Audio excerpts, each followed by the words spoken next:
the P2455 is to be found here. Now, our recommendation is always, so here it is, that's the DPF pressure sensor right there. And we have to trace it and see where it goes back to. Okay, so as we said, you trace it from here all the way back. It turns into two pipes. One's at the front of the DPF, the other one's at the back. And it's right here. It's a bit of a faff. You have to have good hands, shall we say. There it is. The sensor. Before you do anything, we'll take it off, check make sure that we are getting power to it. If so, then that means it's the sensor, which we've already ordered. And we recommend original. So I've used the socket 8. It's just at the very top, if I can get my torch on. I'm sure you've already seen it, but it is literally just there.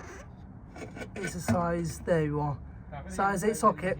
Pop it on. So I'm gonna now use some pliers to squeeze them and pull it off.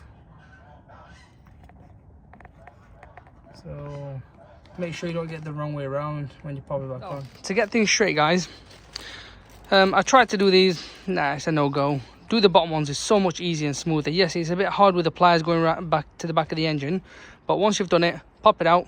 That's the code, so that's the manufacturer part number.